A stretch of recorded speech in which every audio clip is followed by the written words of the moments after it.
Good evening. How's your day been, or should I say good evening? You join us for the latest Gooner Fanzine TV podcast, literally a day after Arsenal's really disappointing to draw with Watford. We've got Grumpy Glenn, after Roche and Serge with his luxurious beard. But let's crack on straight away. I'm really disappointed about the result, certainly the second half performance, Glenn.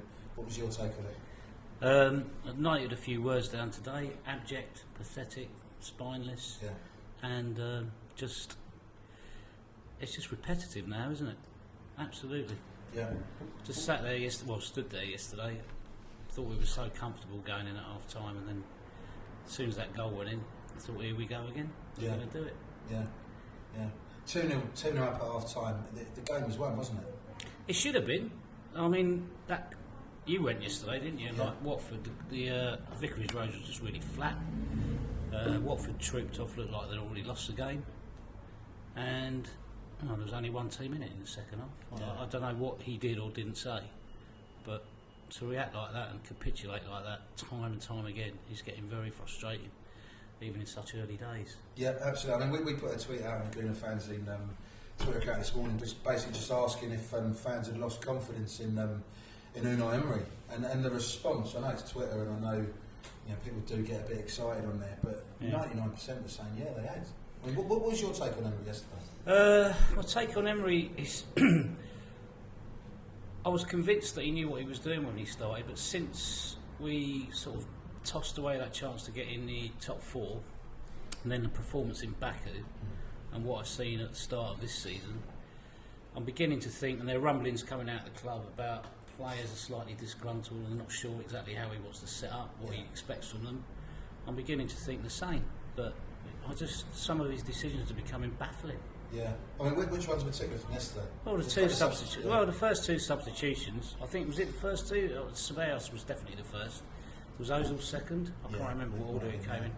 But for me, they were the two best players for us in the first half, and I just couldn't see it. And we were wobbling, and to put two young kids into the fire like that, there's only going to be one outcome, I thought. Yeah, I mean, God bless them, they didn't actually play that well, did they, either of them, which is really disappointing because they are really talented players. But going back to Emery, it was just, you want progress as an Arsenal fan, and as a football fan and a sports fan, you want to see progress. And obviously after 22 years of Arsene Wenger there, you're going to give the new man a certain period of time where you can go, right, the team's in transition, take it over, do what you can with it. Yeah. But it's been, 13, 14 months now? Absolutely. Are you seeing progress? Not really. Certainly defensively, we just seem to be going backwards, if anything. Why do you think that is? Well, I mean, it's not new news. Everyone's banning this sort of playing out from the back. That just seems to be a key problem. It's just causing our defence problems. I mean, City did it at the weekend, and our defence is nowhere near as good as City's. Yeah. So I don't think we've got the players equipped to do it. Socrates looks uncomfortable on the ball. Maitland-Niles, who I do think is a good player, but completely out of position, and he's looking more and more nervous as each game comes. Yeah.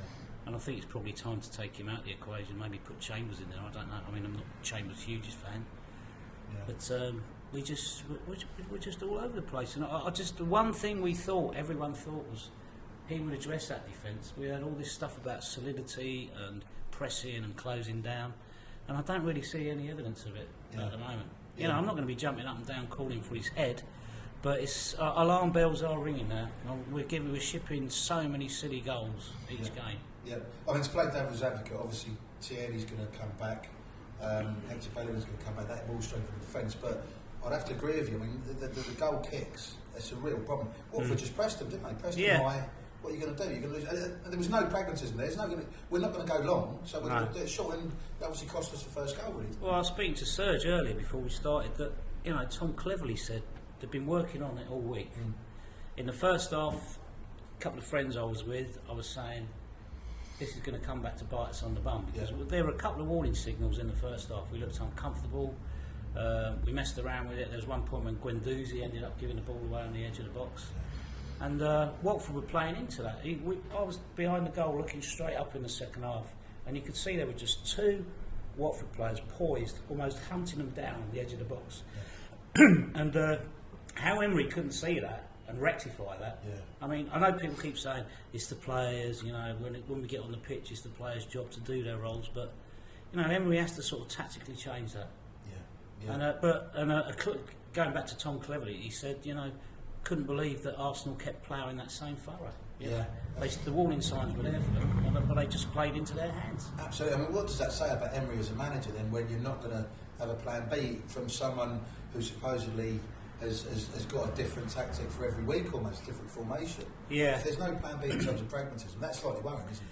Well, yeah. I mean, at first, I gave him some sort of credit and thought possibly he's just trying to find the right balance, trying to work out himself, you know, where he wants his team to be, how he wants his players to play.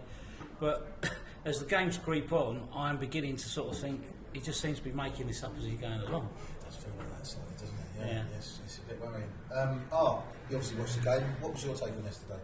It was kind of like the Tottenham game, a bit, but reversed, I guess you could say. It was very disappointing the way that we kind of just threw away that lead, and the way we didn't kind of just feel out the game, what was happening.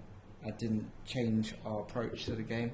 Like Glenn was saying, I think you could see the goal kicks, kind of the style we were playing, that Watford were going to kind of attack that with every opportunity they could.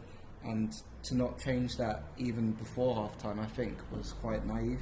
And I think that we deservedly dropped 2 points. There's no other way I can kind of put it. We didn't deserve to win the game. Yeah, absolutely. What's your take on Emery then? What's your feelings on it? It's a difficult one, because I don't want to be saying, oh, I want Emery out or anything like that. But you do kind of have to look at the situation and just ask questions that any normal fan would ask, like, what was the point in those goal kicks, really?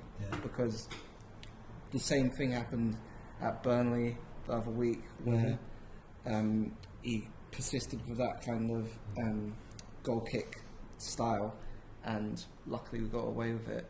But there were times where the ball would maybe go for 2 passes and then come straight back to Leno, and then he just has to hoof it out. So if it's not working, why not try something else? Yeah, absolutely. I mean, for what it's worth, I completely agree. Serge, you obviously saw the game as well. What was your take on that? So I think the change of Ceballos wasn't something Emery wanted, because when he was on the bench he did have an ice pack on, so I think there was a possibility he had a knock or a slight niggle, so that explains that move. But I think just tactically, playing from the back isn't working for us, but the players themselves don't seem to have as much intelligence at the back as they should do. Like, Leno saw Socrates and the players in front of him. Why did he make that pass? Obviously, he's not a fool, so why did he do it? Is it because he's being forced to do that? Is Emery forcing him to do that technique? Is he refusing to go route one? There doesn't seem to be a lot of consistency in our play style. But you're saying about Tierney coming back. Obviously, he was good at Celtic, but that's the Scottish League. Is it really comparative? Is he going to make... Good Scottish players have come south of the border over the years, sir. Yeah, but it's not the 1980s anymore. Like, we got to question if he's actually going to make a direct...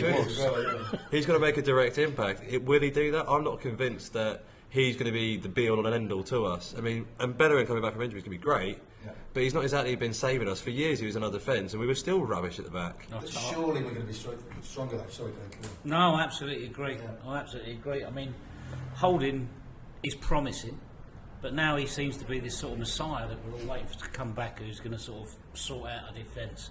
And I just don't buy that. He's a good player, a good prospect, but again, he's a ball player, isn't he? Which is what Emery wants, though. That's what he wants. But you know, like Serge says, you know, we've played with Bellerin in the side and Holding in the side, and I've seen those same sort of like calamitous cop-ups at the back. Even with that, though, I think before Holding got injured last season, he was probably our best centre-back at the time. So. Yeah, he was. So, I agree. I think even we could give Chambers a go at centre-back, because he did play there on the opening day, and he was actually quite good on the opening day. He didn't put a foot wrong, really. So I think the reluctance to kind of take Socrates out the firing line, even after Tottenham, what happened with the with Eriksen's goal during that game. I think maybe someone else deserves just a chance to kind of show what they can do with the ball at their feet, if that's what he wants to see. Okay, that's Do you think Maitland-Niles needs a little break? Yes, Otherwise his confidence is going to be shot. Yeah. The way Deulofeu kept going inside as well, it just he wasn't at the race yesterday. No, I mean, you're right. He is a talented player, but I mean, he does need a break, doesn't he? Yeah, I think so. Yeah. Talking about the game, then obviously we're going to move on to we did Gooner Fanzine TV player ratings yesterday, and got quite a lot of comments, which I'm glad about. Thank you very much for engaging with me. The abuse, well, I can take it or leave it, but thank you very much anyway.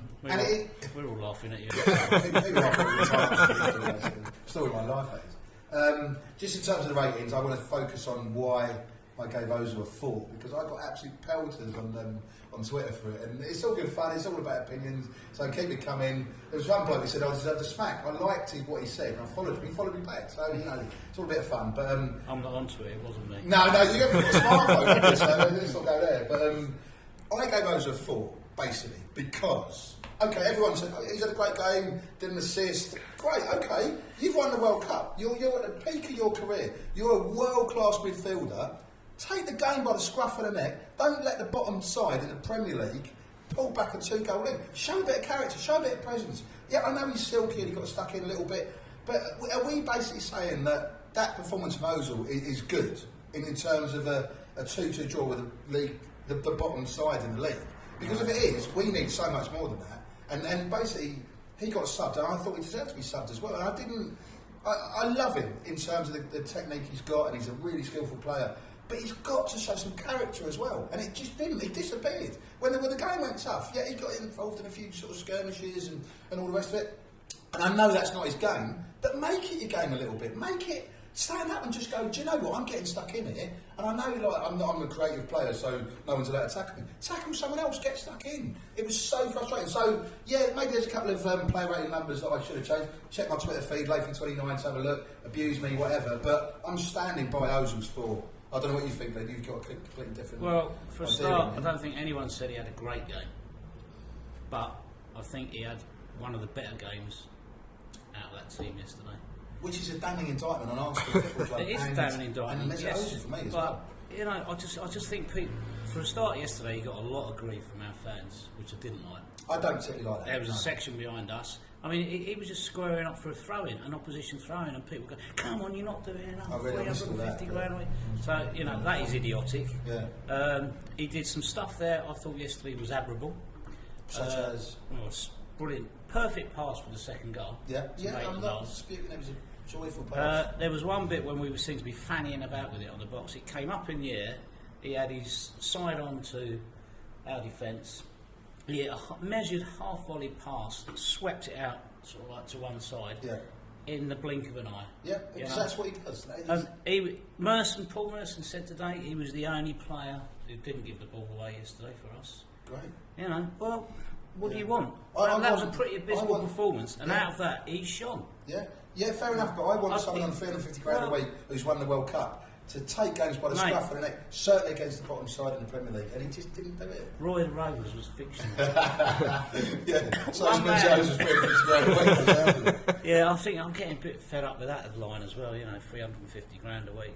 Don't you think someone with that responsibility, say it was a blue chip investment bank or something, someone with that pay code needs to have a level of responsibility that someone, say on I don't know, X amount, far less than that, would not have necessarily. You've got to step up. I know money shouldn't be a motivation, it shouldn't be the way you categorise players, but ultimately, he's on a lot of money. What's it, 14 million a year or something? The club offered that to him. Yeah, absolutely. It's not his fault. I'd take it. You'd take it. You'd never turn it down, would you? No. I just think it's a bit of a sort of like stick to beat him with and become a bit of an albatross around his neck. Okay. But I totally disagree with the substitution. Yeah. And I totally disagree with booing him off. Yeah, it's not a handful of people. There's just this snowballing sort of a section of the Arsenal fans that are getting on his back, whatever he does wrong. There was one bit, someone put a bad ball through to him, and it was difficult for him to get under control. He slid in, he tried to win it back, and that was his fault. Yeah. You know,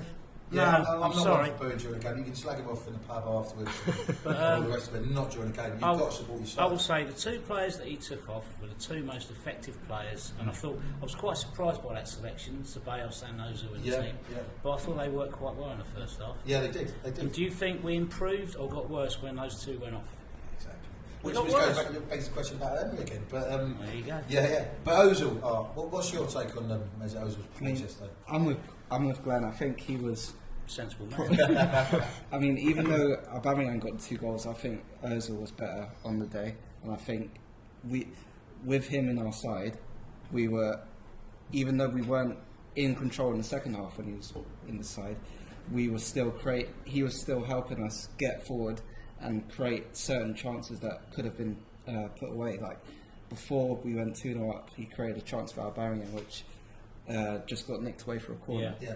And then in the second half as well, the ball kind of came to him while he had a man behind him and did a little flick around. Yeah. And then he spun out. Yeah. And that didn't only just kind of, it's not just for a highlight reel, but it helps other players get further forward as well. And I think that's something that probably doesn't get taken into account in the heat of the moment, I don't think. His elegant simplicity, like you said, when he just sort of like swerved, and it can alleviate so much pressure in a very short space of time just from a quick bit of thinking and control. He doesn't have to think about getting the ball under control. And I'll stick up for him yesterday. I thought he was probably our best player.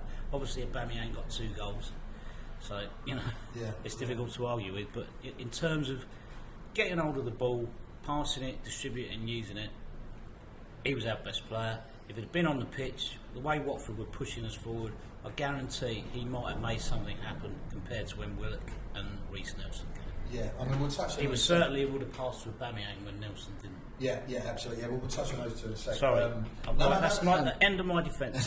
One more thing. Absolutely. You've got to consider that was his first start of the season. Yeah, exactly. Yeah, so, that's a good point to be fair. So you can't, not you, but I'm just saying you as in, you know what I mean. Yeah, absolutely. But you've got to consider that was his first start of the season. Yeah, I know that's absolutely fair comment, and maybe something I didn't take into consideration, but at the same time, maybe I expect more from Ozil. But are we saying that performance from Ozil yesterday is the benchmark now? No, because there's more to come, surely, isn't there? Absolutely not. But I would, say in what was pretty much a sea of poo, to put it like. Can we break that out, Toby? He was. he sort of like slightly shone out. I won't say it was his greatest game. I won't say it was a scintillating performance, but he was the only one who seemed to be making anything happen that we created, and looked our most assured player on the ball. So if he played like that, say on September the 30th at Old Trafford against Man United, you'd be happy with that particular performance? Or would you? Well, maybe if other players got in check with him, yeah. Because I think having to go at Ozil yesterday is the least we've got to worry about. You've got to look at a lot of the rest of that team, which was pitiful. Yeah. Sorry. No, fair point. Serge, Ozil, go on. Well, discuss. I'm finally glad that you came around to my thought. I said it last week, and you were shocked. Like, how can you really think that? And you're now saying it as well. Well, I just go on performances basically, and I just wasn't impressed with him yesterday because I know what he can be capable of. But the thing is, though, he was capable against the 20th place Watford. It's not exactly like he was doing it against Liverpool or Spurs. You know, we need to have him doing more consistently better. He didn't get picked. Well, because he seems to always be either injured, unavailable. I mean, Kolasinac was back much earlier after their endeavours in North London, weren't they? Yeah, but I mean, they did go to Ozil's house afterwards. So, yeah. I mean, the robbers. Yeah. There was a separate incident. Yeah, you're right. Yeah, sorry. Yeah. In all seriousness, it must have some sort of impact on someone. But I don't know. Maybe it did impact on him yesterday. But but the thing is, a player of his quality, and he is a quality player. As you said, the balls he was putting in were brilliant, and he's quite experienced, as you said, winning the World Cup. But the fact that he's not being selected as captain, club captain, does suggest that he doesn't have sort of the mentality of leading people or sort of taking the game by the scruff of the neck, as you described. Absolutely, certainly when Emery's picking 5 other captains, he's not one of them. What does that say about his personality, basically? That's the root problem, isn't it? I think we have to acknowledge, I said it in the first podcast we did, I just don't think Emery fancies him. It's almost this sense that, I better pick him every now and again to justify his £350 a week. From the start of that fallout from the West Ham game at the start of last season, the 4-1, in August. And then, you know, I think it's almost like I'll give him a go, but then as soon as I can find a reason to take him off, I will. Yeah, I don't really trust him. You're right. Yeah, absolutely. Got to move on. Obviously, we talked about defence, but Socrates and Layth. What was your take on that? Well, you said we're not allowed to swear. Socrates, he is what he is, isn't it? We know he's a very basic, functional lump of a centre half, really. If he's getting instructed to play the ball out, there's going to be an accident waiting to happen. Yesterday when that happened, I was totally in line with it and just thought, I can't believe what I've just seen. Yeah. Yes, I can actually. Louise, I was dubious about him, but everyone seemed to suggest, we've got a great deal there and that. But for me, I'm afraid he's just another cast-off from a sort of like big club that is past his best. You know, he's diving in. There's another penalty. Who came out with the stat? Was it you or Serge?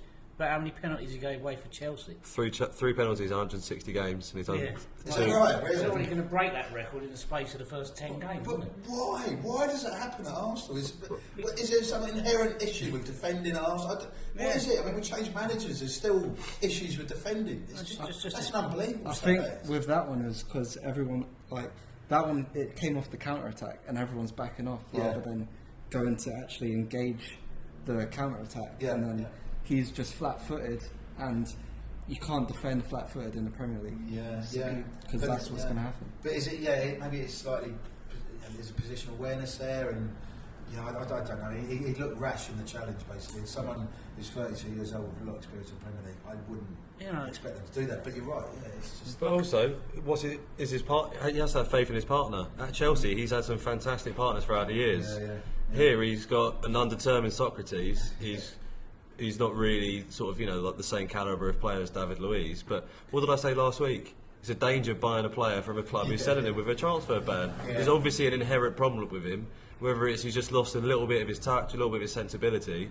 He's obviously got the ability. He's good at free kicks. He can play out the ball. But we need someone who we can play either alongside, who can help him shore him up a bit, or we need to just try and choose someone else in January because he's not working. Is your argument his performance is effectively sort of influenced by the players he's around? Yeah, so that's my argument with Ozil. Yeah, which is fair enough. But I think David Luiz is making a lot more errors. Yeah.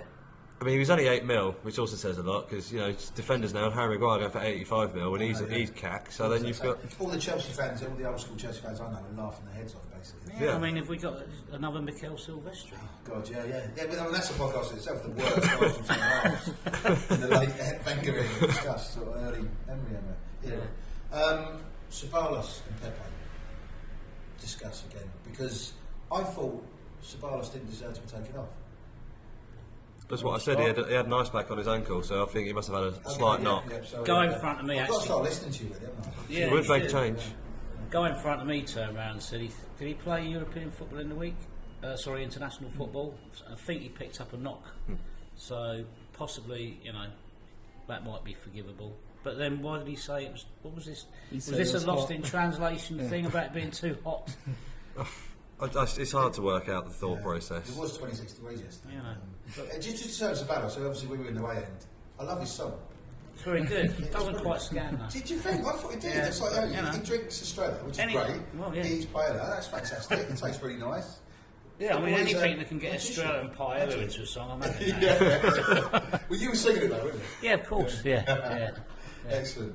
Well, I mean, in terms of when we were talking about obviously the match itself, but there was a little issue at the end of the game. Not so much an issue, but something that I picked up on, and I think we did as well. You did as well.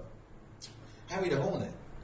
I'm not a big fan of him because I know you could argue Guendouzi went up and said 2-1 when he got subbed. Yeah. But Harry the Hornet after the game, he was getting a bit moody, wasn't he? He was winding people up. I didn't like that. I didn't see him at the end of the game, but we got in there, sort of like 10 minutes when the players were warming up. Yeah. As the atmosphere starts building, the Arsenal fans pipe up with Arsenal. And I made a couple of notes actually, because I didn't last time, but I've just got there in capital letters, the most truculent mascot I've ever seen. Truculent mascot. That's got to be a podcast. Truculent mascot. And he. What were you abusing him? No, I was abusing him. No, but after he did what he did. No. Is that a yes? Yeah, I was sort of like Oh. So talk us through then, because I saw him after the game, and anyway, he was gloating, for one of a better word. Okay, and truculent, obviously. The Arsenal fans were sort of like getting into song before, you know, as the players were ready to come out and that. And he just came over and laid down in front of us, started yawning, and then pretended to be asleep. And I'm telling you now, I might be wrong, I don't want any sort of litigious letters from Watford FC, but he stood up and he gave us the finger, or whatever. Did he? Whatever Hornets have at the end of the night. What do they? Right here, tell us. I've no idea. So Did he really? That's and it was only tonight when I got here. Serge said, was it? No, it was Josh. Roche. Have you been drinking? Yeah. Sorry. It's certainly not Rosie. By the way, Rosie, it will be back next week. She's really busy at the moment, so yeah. Sorry, Art. I was getting really bad with names. I was quoting his surname. You said he had that run in was a half, which I've completely forgotten. But he's a wind-up, and I'll tell you, if there's a Zaha, should have bopped him in the nose. So I think we need to progress this line of discussion just for a minute, because I'm obsessed by mascots, basically. All right. Where would he rate in the terms of the sort of top three most truculent mascots in the Premier League? Well, who was those two who had the dust up? Was that Cyril the Swan and possibly the Cardiff mascot? Years ago. Was it sort of like flailing, sort of like Bristol City and Wolves as well. Remember the Wolfie Pigs or something were fighting the Bristol City Wolves? Right. I can't remember. But he's. I don't know. What motivates you? I've got to put my suit on and go to work, love, and go and wind up the opposition fans. You get to the bus through Watford High Street. The next minute he's in the corner of the ground banging on the drum. He was quite proactive yesterday. He was proactive, but he's got to be a little bit careful. He's getting a bit of a history. Yeah. But you've got to respect it though. It gives his team a bit of the off. It gives us on the back foot. Yeah, well, he's doing his job. We've got the lovely, avuncular, amiable Gunnosaurus. Yeah, we love Gunnosaurus. He's really socially aware, actually. I remember when Chris got to 75 years, he was tweeting it. He used to follow me on Twitter, and I was really good, actually. How's he on the phone with them big ass? Yeah, absolutely. Maybe he's got an agent or something, I don't know. But he's brilliant. I love him. He's socially aware. He's got social conscience. But he was tweeting out, NHS hashtag 75 years, and I actually said, I did a tweet saying it's great that we've got a million-year-old dinosaur who's socially aware. He unfollowed me. I'm not being sarcastic. I actually believe it. But well, we should get him in centre back then. yeah, exactly. So he also got. I think he got voted best football mascot, didn't he? Who, Gunnosaurus? Yeah. Sort of like the Miss World of mascots. Yeah, well, that gave me the 3 FA Cups we won over the last 14 years. Anyway, do you think we should talk about some football? Yes, well, I don't know if I want to. We did a bit of a video for Gooner Fanzine TV at the end of the game yesterday, and I was just gutted. I was really gutted about the fact that we threw away a winning position for what? I'm still not sure why, because, would you blame the manager more than the players, or, I mean, what was your view when you walked out of there? Because I was absolutely gutted. Well, no, I think everyone was just absolutely fuming. Yeah. But again, it's sort of like, how many times have we got to see this? And are we setting ourselves up for yet another season of watching this? Yeah. Watching us capitulate, watching us. I mean, I always go back to the famous Newcastle game, 4-0 up. Yeah. But we just seem to have so much in our locker when it comes to tossing goals away. Yeah. And tossing games away, tossing points away. Absolutely. Yeah. What do you guys think, just as a final sort of note and conclusion to the game yesterday? I think it's just we need to do the simple things when the simple things are needed, and that's all I can say on that, really. Yeah, that's fair enough. Well, I think deflating, obviously, but on the positive side, Aubameyang is doing his job, scoring goals. Yeah, he looked poachy yesterday. He did, and I think at the beginning, Ozil and Ceballos together did show some bit of intent, because obviously when we spoke about the Spurs game, I was suggesting that the 3 defensively minded midfielders. Yeah, we got a lot of feedback. We did, yeah. But I think the idea of having no link-up play was problematic in that game. We had more link-up play this time, as when they came off is when the game went downhill quite rapidly. Without doubt. So I think there is positives to be taken. I think obviously having Lacazette out had to change our dynamic a bit. Yeah. I think if Lacazette was in, he could have acted in more of a sort of an opinion point. Massive miss. Yeah, and if he was playing there, it could have been a very different dynamic. He would have been slightly closer to sort of Ozil Ceballos. He could have sprung it a bit more, played as more of a linchpin. And maybe that would have made Ozil a rating of 5 or 6 on the play scale. Yeah, I mean, what's his space potentially? If he steps up his game, he might get a 5. I'll probably still get abused for it. 1 point. Yes.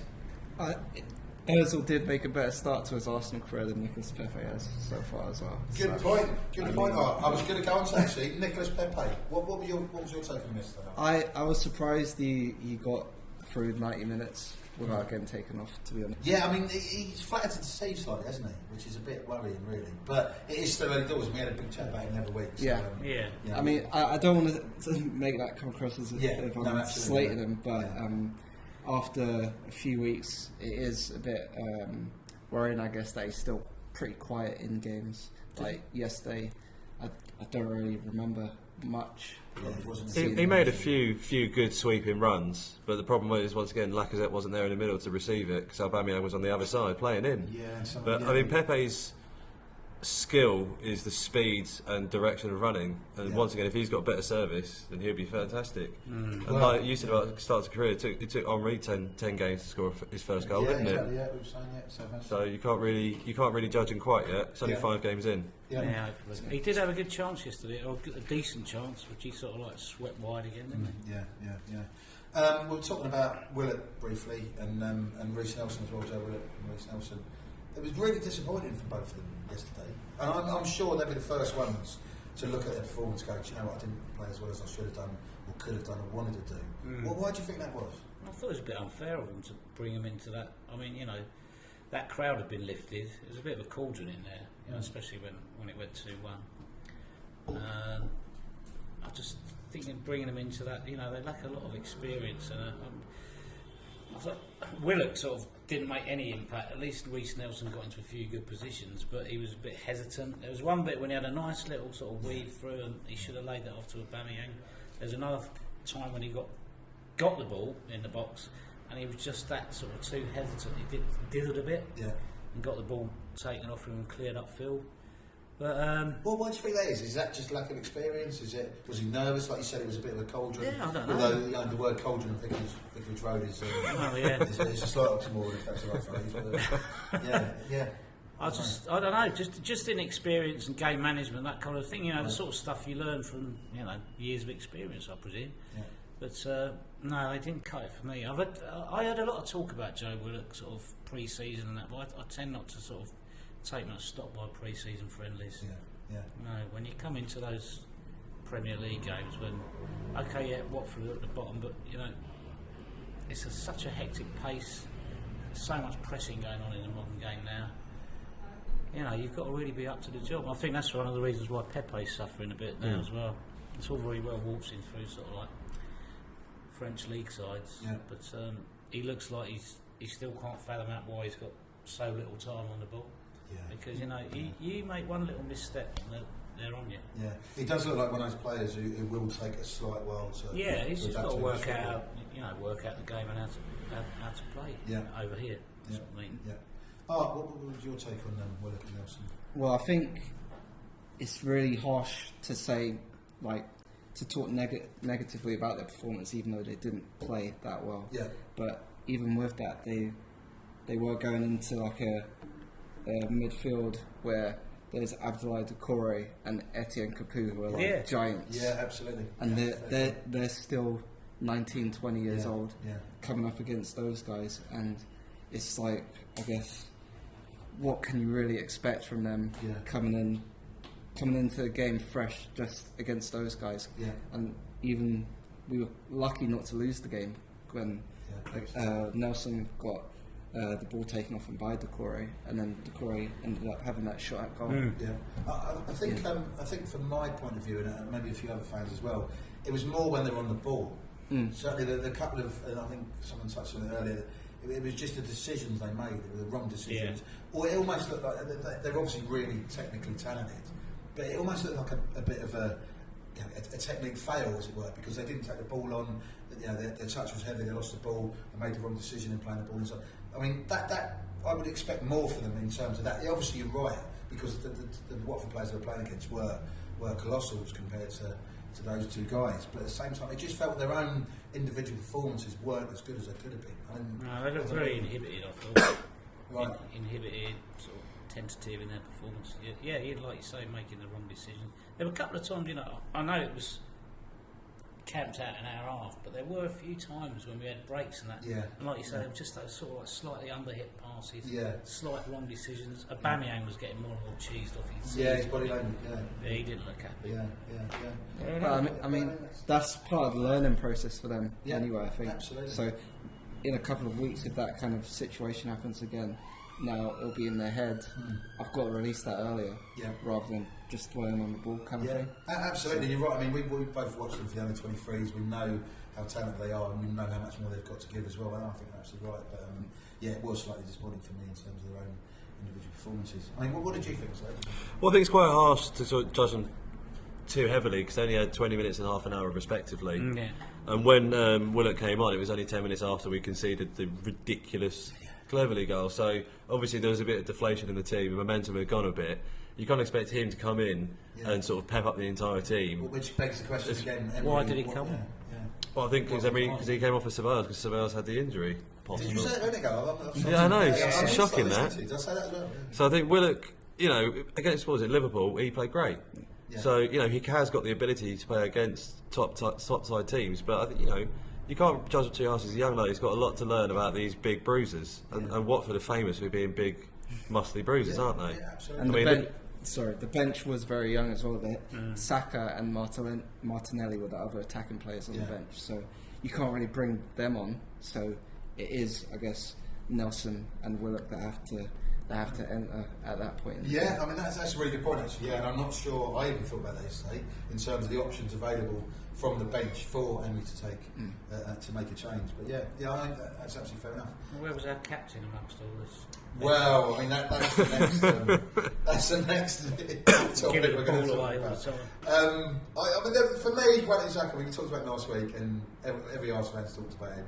There was a point deep in the second half where the ball was played in, and I know he's not the paciest bloke in the world. The ball was played in. He sort of did a half-hearted. I know it was a hot day and he was tired. It was late on, but he did a half-hearted sort of attempt to try and trap the ball. And his technique didn't look like, oh, I've lost the ball because I'm tired. Basically, it looked like my technique's not good enough to grab the ball. Basically, and he sort of made a half-hearted effort to run after it. Ball went off. Chance was lost. The opportunity was lost, and it was just like. That for me was the essence of Granit Xhaka. It was also that not a chance, but we had a little break. There was a little bit of sort of madness towards the end, wasn't it? When they were going up, we were giving the ball away. Sorry, they were giving the ball away. We'd come back. But we had quite a good chance to mount an attack. And Xhaka, the ball was on, and he just passed it straight to one of their defenders. Come on. Yeah, I mean, I don't know why he picks him to start with. I mean, why not just go to Torreira and Guendouzi? I know Guendouzi didn't play that well yesterday. But at the same time, I think those two would be my preferred start in. Certainly, if you're going to play two in front of the 4 or 3 or whatever, those two would be my defensive pillars in midfield. Very possibly. Even when Torreira come on, though, they all looked sort of like I don't know. Probably everyone's played football. Sometimes when you come on as a sub, you just can't feel like you're trying to struggle to get your breath, get into the game and that. But Torreira looked like he was just sort of drowning against those big fellas in midfield. Yeah, it wasn't effective as he could have been, but I mean, I would start him. What do you reckon, Art? Yeah, again, it's just a weird situation, I guess. With Xhaka, I mean, like Serge said a couple of weeks ago, he is that kind of quarterback kind of guy. If that's kind of the simplest way I can explain it. So, if you're on the ball and you're in control of the game, he's great. But if you're not, then what is the reason for him to be in the team? And at the moment we can't get him to be that quarterback kind of guy, so I mean going forward the only reason I can see him being picked is because he is one of Emery's 5 captains, so which is a strange thing in itself and worth discussing further. I mean, what do you think about the concept of 5? I know he did it last year as well, we talked about it, but half of those players aren't even there this year. We talked about Ramsey and Czech and a few others as well. I mean, what do you think about it? Is it a good idea to have 5 captains? I don't think so, personally. I mean, that's just me. Yeah, I think the concept... That'd be a start. I think the concept is alright, but actually listing 5 captains, I don't really agree with it. I think if we're going back to like that NFL kind of talk again, they have like a group of captains within their teams. So they have like a captain for a receivers group and stuff like that. Which makes sense, but in football, football's not as fragmented as the NFL, and you kind of need leadership groups within the team, but you also need that kind of guy that's just going to take everything on. Yeah. And even though he does that off the pitch, he doesn't really do it as often on the pitch as we'd like. So yeah, I think that's a fair point. I mean, for me, growing up in the 80s, like Glenn, watching football in the 80s with Arsenal, it just came organically. You had strong characters, strong players in the team, strong leaders who weren't necessarily captain, who would stand up. You know, Sunderland around a Tuesday night, you'd be there, you'd be like, right, come on lads, let's have it. So I agree with the concept of 5 strong players leading maybe sort of younger players, or you know, players who may not be sort of leadership candidates, but at the same time pick your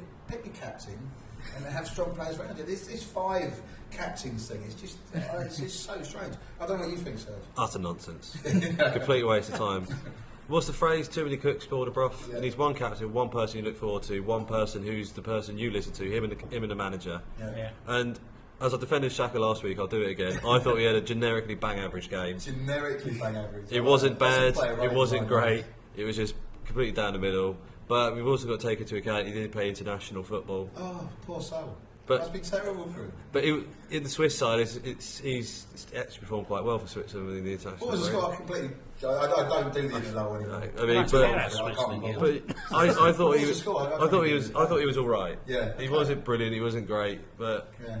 I think he was fine. Okay. Just in terms of captaincy, then. I mean, me and Toby. Captain's bang average, brilliant. Yeah, generically bang average, no less. Not just bang No, his performance in the game was. I think he's above average as a player. Right. Okay. Right. I mean, me and Toby, our very excellent producer, who's putting this all together. We had a bit of a chat about the captaincy the other week. I mean, I said Hector Bellerin, so did Toby. We both said it at the same time. Arsenal captain. Who would you have as Arsenal captain now? Yeah, we agreed. 5 of us in the car going to the game yesterday, and all said Bellerin. Bellerin, okay. What about Good you? role model off the pitch. Absolutely, I could talk about it. He's now turning into a bit of a sort of, bit of a long-standing player for us. Yeah, absolutely. Yeah, I mean, he's been there for a while now, hasn't he? Yeah, absolutely. He knows the ethos of the club. Yeah. And like I said, we could all talk about him all night. His social conscience deserves to be respected, let alone his performances on the pitch. I mean, what would you think? Not trying to tell you a big experiment, but who would you have? I'd actually have Lacazette. Okay.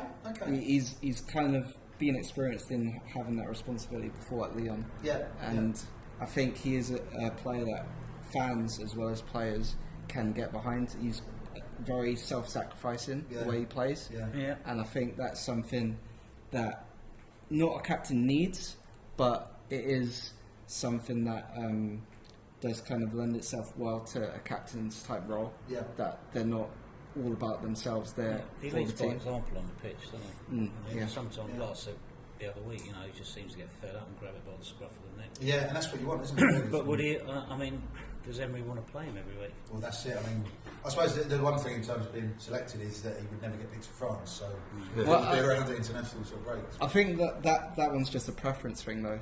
Like Deschamps really likes Giroud. He kind of plays for that kind of striker, and then other people play off him. So I think that's all that is. Yeah, I mean, obviously the world champions, who we to sort of lecture them and the World Cup winning manager, but at the same time, it's like you must be able to find a spot in your squad of 23 for someone the quality of Alex Lacazette, but he doesn't. I'm quite pleased with that because he's going to get sort of called up now and then. But I mean, what do you reckon, Serge, in terms of Arsenal? Well, I mean, obviously, I like Lacazette as a player. I don't think a captain should be a forward or a striker. Okay, I think a captain has to lead from the back. So it's either got to be someone like Leno in goal, because he's going to be. But he's the only player that's going to be starting every week. So other keepers aren't quite up to scratch. But I mean, maybe Holding to be phased in. I think he's a long-term I think that's it. But realistically, we haven't got one apart from Xhaka, because he's the only one with experience and a bit of rough and readiness. But that's. So you're saying, what's your answer then? I'm not quite sure. And I'm actually listening to you then. Get rid of the captaincy. Just scrap it. Just get rid of it. Just do monkey. Just do rolling captain, whatever. Just get rid. We haven't got anyone suitable for the role. Also, we've been spoilt throughout the years with the players that we've had as captain. About sort of 10, 15 years ago. Yeah. 2004. Okay, excellent. It was a busy week for Arsenal in general at the weekend. I know you were at the under-23s, weren't you? It was It was a 2-1 victory. Was it 2-1 against Yeah, Leicester? 2-1 against Leicester at the Emirates. So. Yeah. What was your take on that? It wasn't a comfortable game, which I guess is what you'd want at that kind of level. So they're not just breezing through teams. They went in 1-0 down at half time, and then a couple of changes, and they were 2-1 up within 10 minutes of the second half. So I guess it's good to see Steve Bold still got the knack for that kind of management. And it was a good game in the end. Yeah. Okay. I mean, like yourself, I mean, I've covered a lot of under 23 games. I've watched a lot of under 23 football. Who stood out for you in that game? So Tyrese John-Jaws, obviously, because he got the 2 goals, like he's going to be the name everyone's going to be focused on. Yeah. And other than him, Flo Balogun was quite good as well. Yeah. Even though he didn't score, he's quite good in creating chances for teammates. And Rob Holden actually looked quite decent. Yeah. Okay. He's obviously played a couple games with the under-23s already this season, and he's just getting back to kind of the rhythm of a game day. So Yeah, okay, that's interesting. Yeah, I mean, I like Balogun. I think he's a good player as well. How many were down there at the Emirates? Was there a few in there? I'm not sure. Probably get 1,000 Yeah. maybe. Yeah. Like, they put it near the way in, don't they? Yeah, On the no, side, in so- the East Stand, yeah. Yeah. So it was a bit patchy, but there was still a few people. Yeah. A few people down there. Yeah. I just remember actually, I took the under 23 games. I had one of the best days ever. Do you remember when me and Art actually did Spurs Arsenal under 23s last season? It was actually played at Stevenage at the Lamix, and Spurs Broad away, Arsenal Broad away. Yeah, Spurs knew Arsenal 4. Yeah. And it was brilliant, wasn't it? We interviewed Freddie a little bit afterwards, and it was just a fantastic display. And then personally, I mean, I'd like to name drop a little bit here. I actually interviewed Sean Ryder in Salford that morning, or that lunchtime, drove back and then covered the game. And obviously Arsenal under 23s beat Spurs under 23s 4-0.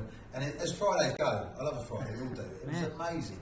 But yeah, I mean, I interviewed Freddie, and he did really well, didn't he? I mean, that was a really good game, a really good performance. And we're looking to kick on again this season, aren't we?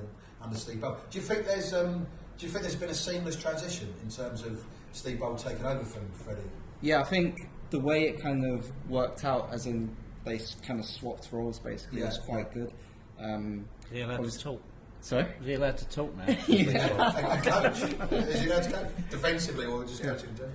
But yeah, I mean, obviously he's been at that level before, and the players train with the first team a lot anyway, so they know him, and yeah, they're not leading the league at the moment, but I think they're second or third. Yeah, okay. So it's been a great start to the season for them, and I think it should be encouragement for the season ahead.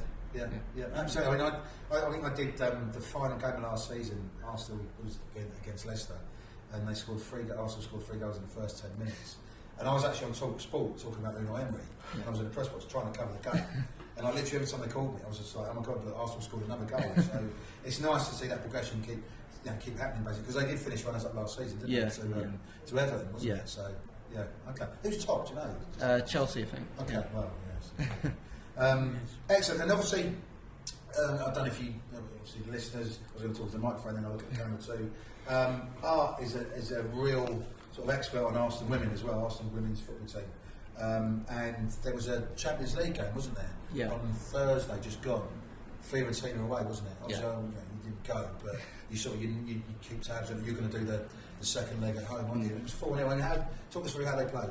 I mean, it was obviously, as every game is, the first kind of 10 minutes is kind of sparring, I guess. Yeah. But then after that, it was really comfortable. Like, Fiorentina had a few chances during the game, but Arsenal just kept cutting through them, and it was, I don't want to say easy, but it was comfortable. So, I mean, seeing as that was the away leg as well, it's really good to have that in the bag for when they play at Meadow Park. You can't be throwing a 4-0 away sort of victory in his second leg at home. But I mean, what I liked about that, I mean, you're following it more closely than I am this season, but what I liked about it is the official Arsenal Twitter feed tweeted a picture of Maria. Yeah.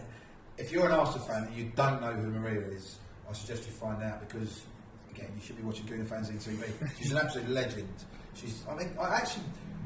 Arsenal played Belgrade a couple of years ago, and I went on flight options with our friend Miles, who's an absolute legend. They're brilliant. If you're thinking about going to Frankfurt this week, go with flight options if you're not going independently, basically, because they're fantastic. But I actually sat on the plane and she was behind. She's 90 years old. Yeah. She's an absolute legend. And like, it was a one-day trip. I was in and out. I did the press stuff, did the post-match stuff. Obviously, Arsenal fans were kept in for about 2 hours afterwards for lots of issues that we won't go into here. And there was nothing to do with the Arsenal fans, by the way. Got back on the plane. Cut a long story short, I was exhausted. It was like literally a 20-hour day. Maria's there, she's singing on the plane. So she's 90 years old. I see her all the time. We both see her at under 23s and all the rest of it. And she's an absolute legend. I mean, you've come across her, haven't you, as well? Yeah, she was at the under 23s as well. I have no doubt. Saturday, Yeah, so, absolutely. I mean, obviously the press box is in the West Stand. Yeah, Boreham Wood, yeah. And, Emirates, and then the fans are in the East Stand. Yeah. And you can still hear her. She's waved at you before, hasn't she? Yeah.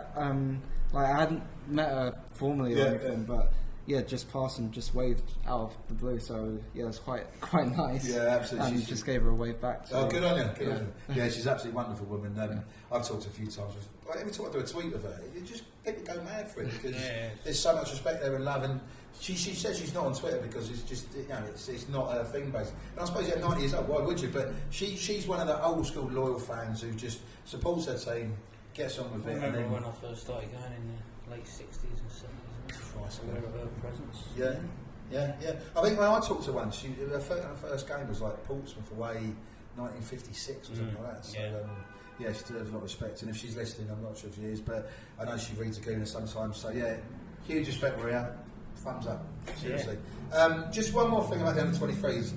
I've just remembered actually. You had a bit of an exclusive, bit of a scoop with a certain Tyrese John Jules, didn't you? Yeah, that was complete luck. But, they mostly are, but good for you. After the game, I just went into the club shop, and then as I was walking out, he was just there with his parents and stuff. So being the good journo you are, you went up to him. Well, actually, first I walked past. I were you literally doing double takes of him? I didn't think that it'd be possible to talk to him. Yeah. And then I just thought for a second, why not? Good man, absolutely. And so I asked his parents actually, and they were fine with it. Excellent, yeah. And what was your opening question, if you remember? I think it was just obviously because he scored twice. Yeah. Just asked him about that, and then more about the game and Steve Bold. And then he scored quite a good goal against Everton a couple of weeks ago. Okay, back heel kind of volley. Yes, over the keeper. So yeah, I asked him about that as well. So it wasn't too in depth because I was kind of going off the top of my head. You got to think on your feet, haven't you? Yeah. And what was he like? Was he? Yeah, he was cool. Like, he was really calm. Like, just walked over a bit so like no one else could hear. But he was very calm and good guy. Yeah. Excellent. Good for you. I know you're going to go far on Jez, I know you are. So, it's that sort of thing that get you noticed. So yeah, good for you. I think that's it for this section of the podcast. We're all desperately disappointed about the 2-2 draw at Watford. Frankfurt's up next. We did a bit of a Europa League sort of preview last week, so we're not going to go into it now. But the Gooner Fanzine will be in Frankfurt. We're going to find a bar, hopefully, where we can do our podcast I hope so too, yeah. Grumpy Glenn, obviously Toby, our producer, is going to be there as well. I might even be driving. There's a rumour that I might be driving. I did Cologne. Drove to Cologne a couple of years ago, and I might do Frankfurt as well. So Grumpy I can be when I get out of that car. Yeah, I know. I've just realised I'm going to be in a car with Grumpy Glenn for about 2 days. Yeah, thanks for listening, as ever. Thank you to our guests, Grumpy Glenn, Art and Serge with his luxuriant beard, as ever. Thank you to Toby shaking his head briefly. He normally does that when he looks at me. So, but thank you very much. And just keep watching. Subscribe to Gooner Fanzine TV on YouTube. It's free. No money exchanges hands, no personal detail. And I'll stop blathering now. Good.